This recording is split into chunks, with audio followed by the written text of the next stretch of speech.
Good morning, everybody. My name is Pat, and today I'm presenting Chinese urban renewal projects. A new phrase, "neo household," became popular almost overnight in 2007 in China. A so-called neo house is a building which is standing alone with its neighbors and surrounding areas having been pulled down and taken into. The building looks similar to a rising nail rising from the ground leading to the nail house.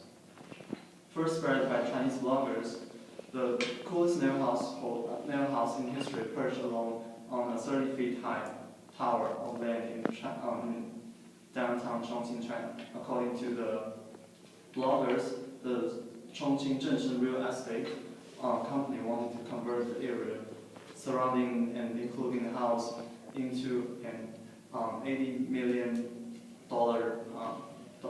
Broadway square, including an apartment and a shopping mall. However, the villa owners refused to move because the competition didn't satisfy them. So developers had to dig all around that house to force owners to move. The new household issue is just an illustration of tension between the need of local residents and the urban development. The Chinese government overemphasized the macroeconomics shown by GDP, gross domestic product, and in turn neglected the individual citizen realities. In fact, rapid urban growth is still taking place at the expense of local residents, while the original intention was to provide a better environment for the local residents. Urban renewal project turned to harming residents. People who lived in a renewal area were forced to relocate with a small composition in China. Government owned the real estate. Developers and the government make deals, paying only 5 to 10% of benefits to original residents. Thus, residents are a vulnerable group, with some extremists choosing to be neo household, people who refuse to make room for development.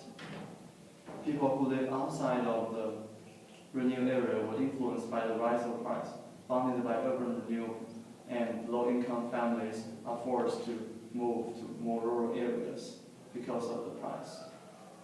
Since the Chinese government withholds information that against it, here I use a similar example in America to illustrate the influence of urban renewal. Chongqing House in Boston, Chinatown is an area where low-income immigrants are facing 25% rate increase in after an urban renewal project. Residents are forced to either live with more people in the already crowded spaces, reducing quality of life, or move out of the neighborhood to relatively rural areas. I look at this issue through several frameworks. First, I look through a utilitarian point of view, which is the view of the Chinese government, and measures the benefit against the costs. The benefit are the improvement of the economy, and the costs are the harm of the residents. Research has shown that urban renewal projects create jobs in cities after urban renewal.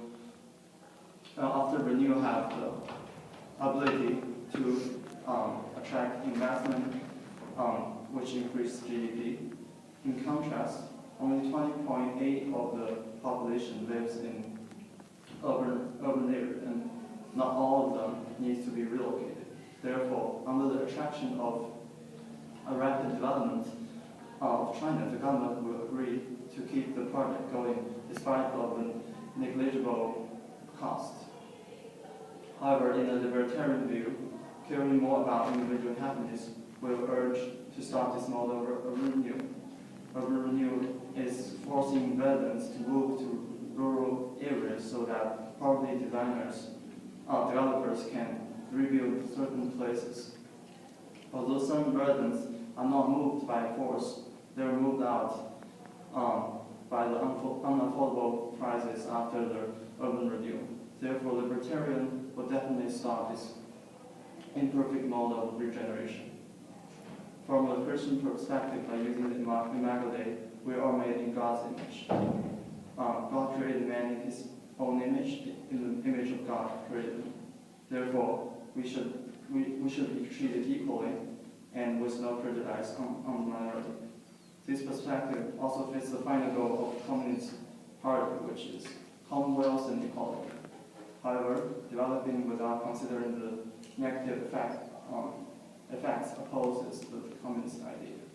In conclusion, I argue the Chinese government should consider urban renewal through the other frameworks I mentioned and create a better mode of urban renewal to have a more sustainable development.